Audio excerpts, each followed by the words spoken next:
Right, welcome back. So I've already started to tear down the X-Max, which is back there. Right now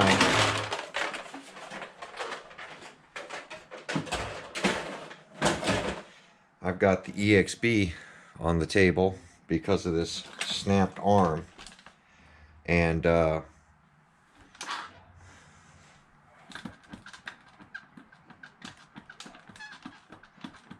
we still have the steering is okay. I'm going to go ahead and flip it over so we can take a look at what's going on with this rear arm and why they snap. I've explained it in videos, but no matter how much I explain, it still gets confused, because a lot of people basically say run RPM arms, which I have RPM front, I have RPM rear. I've run RPM arms before, which my other car has RPM on it. The Arrma arms, they don't put all the pressure on the shock. The reason this snaps, and it snaps right here, is because of this little ear. This little ear has got a spot for the droop screws. And what RPM has done is they've cut that out so that this arm doesn't hit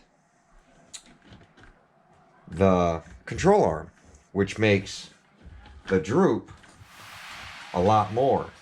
So what it ends up doing is it ends up putting all the pressure on the shock shaft and the shock rod end.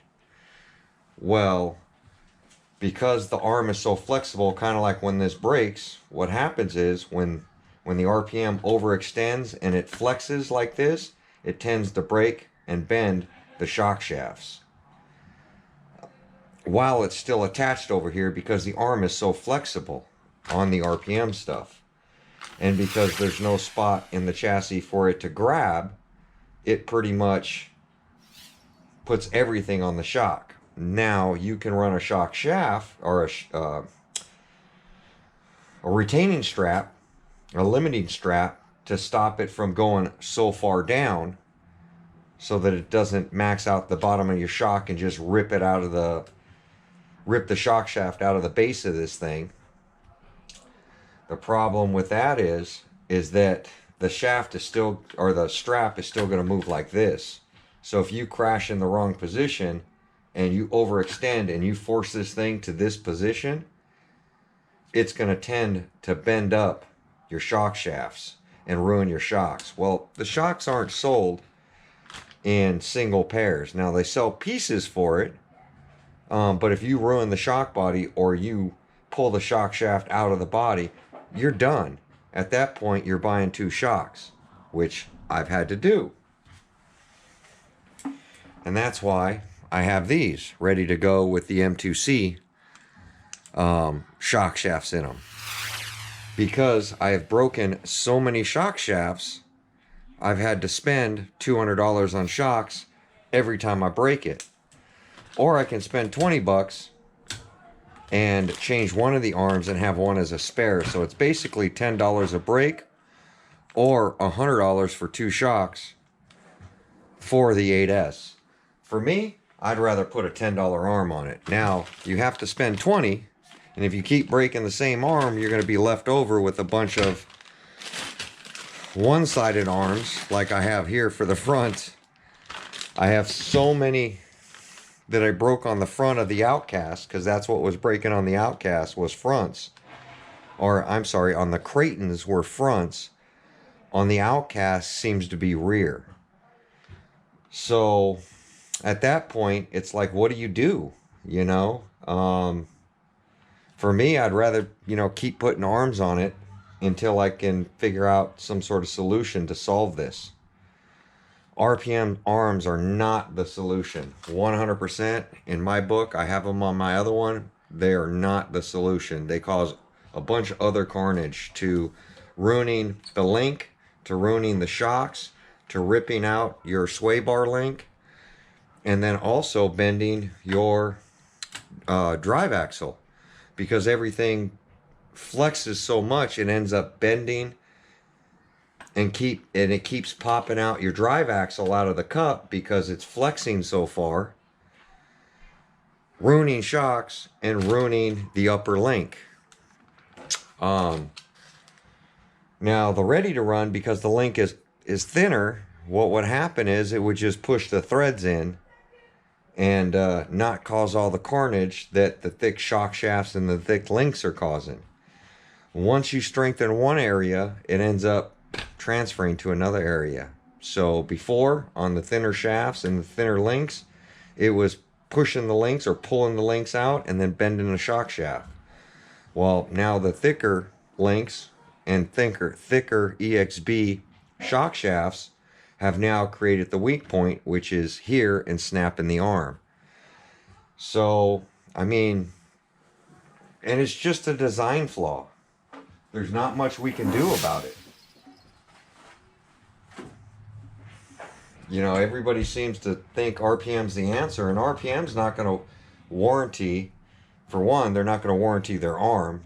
As you've seen in my X-Max videos when I called RPM, is anything over 2 foot in height, if you're jumping this thing, they consider that abuse.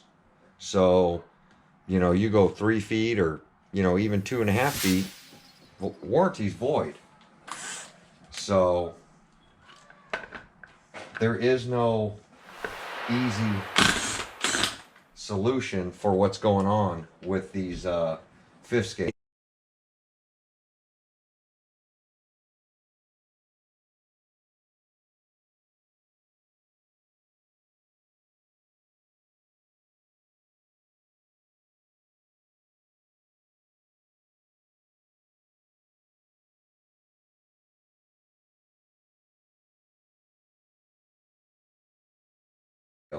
The only way that you're gonna stop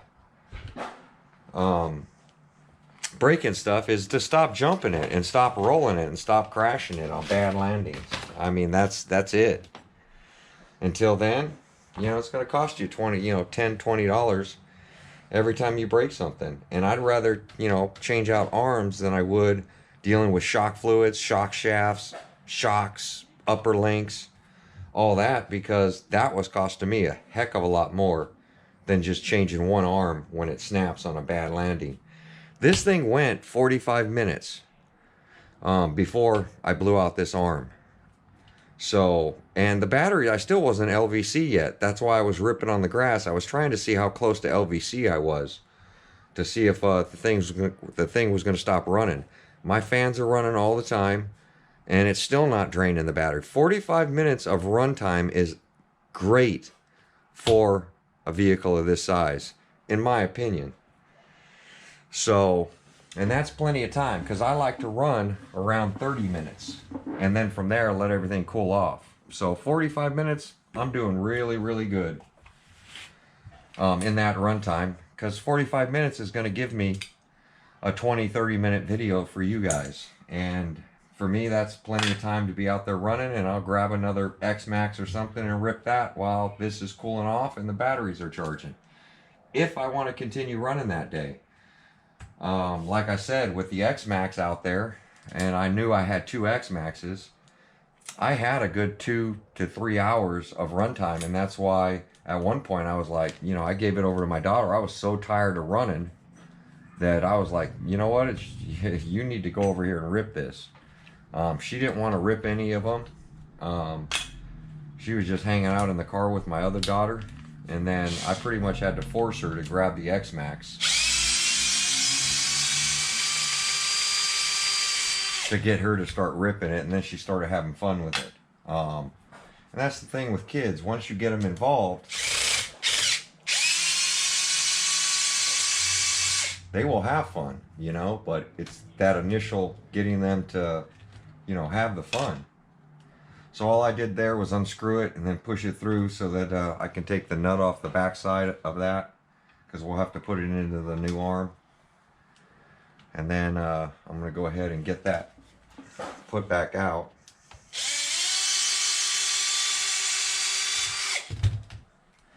get that off. Make sure that my axle is still straight enough, which it seems to be. And then I've already got the shock out of there. The next thing to do is to get the sway bar link out. I'll have to buy more sets again. So that's going to let my sway bar end link hang there. And our arm is off. Now we're going to have to clean this out and get the bumper out of the way.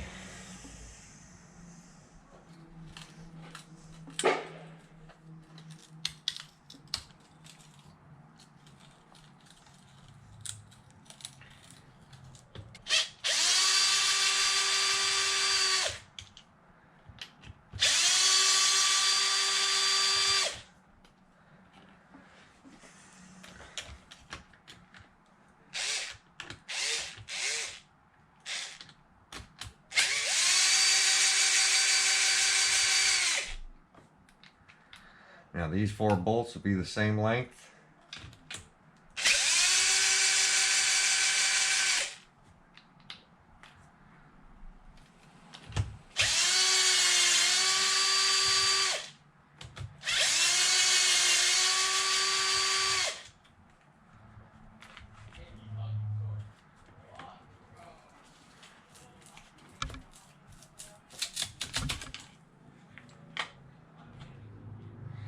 And we got to pull this pin to get the broken piece out of there.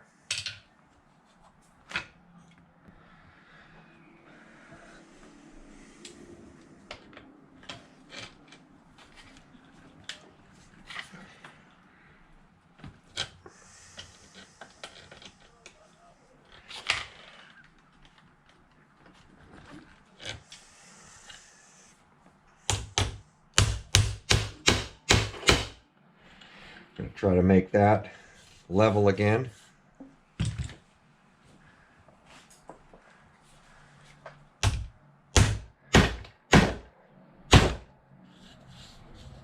Because those do tend to bend.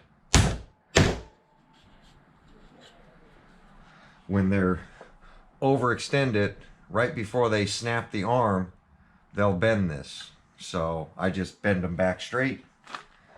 For me, that's good enough. And then we're going to grab the arm we need.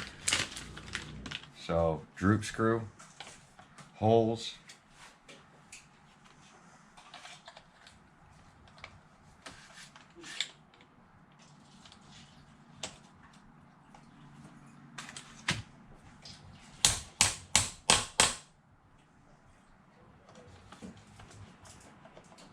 and you can see this is starting to oblong out, and so is that one from those rear end landings. So pretty soon I'm gonna have to replace this red piece here, and probably the one on the back side.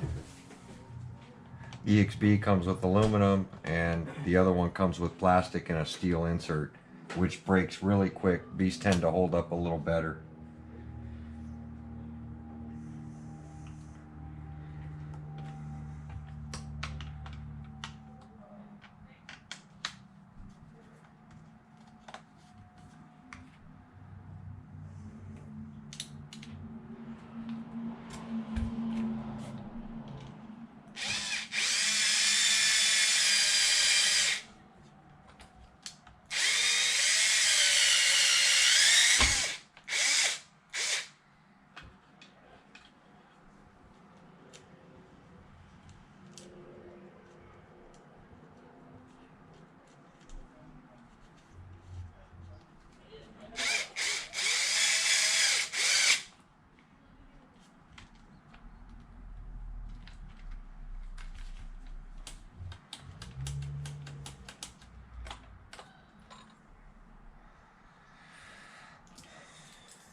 pins coming out. The center screw is getting loose.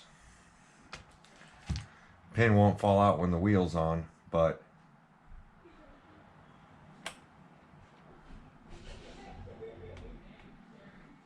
hopefully I can get the rim back over that. And we're going to put our shock in.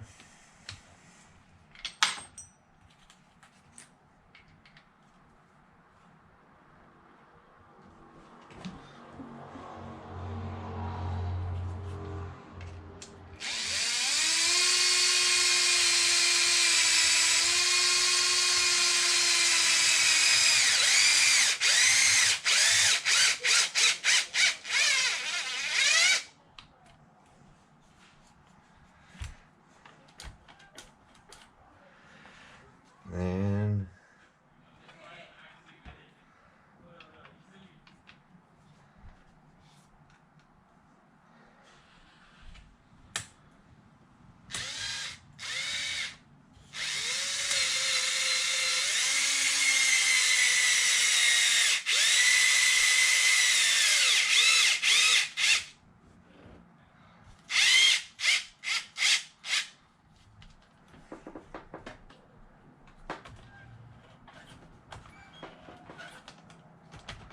there we go. And we can get our bumper put back on. Hold all this stuff together.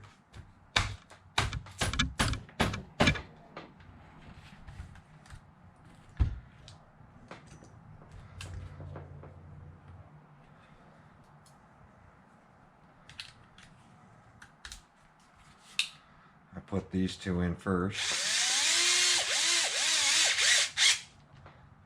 so that it pulls it far forward as possible.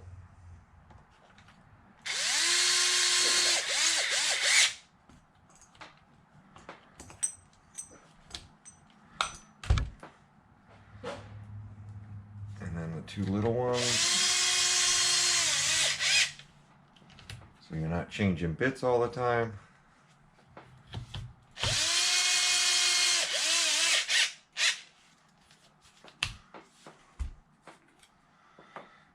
And the big ones.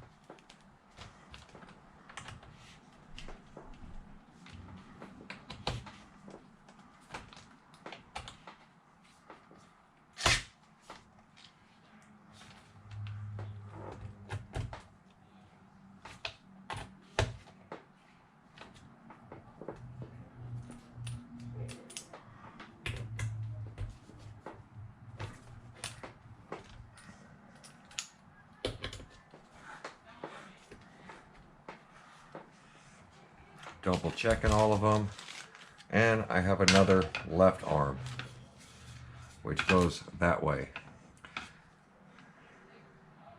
or right. This is the right arm, this is the left arm. So I have a bunch of right rear arms. I think I have 4 now.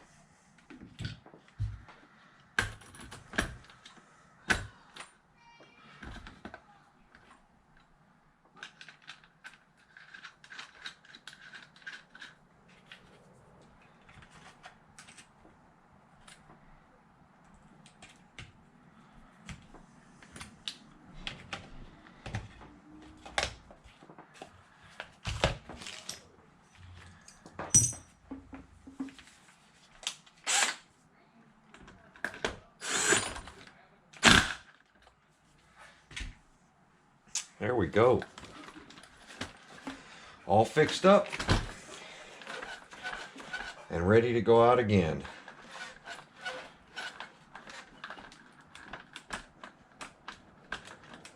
And just checking droop right there to make sure that my droop is out of the way for both arms.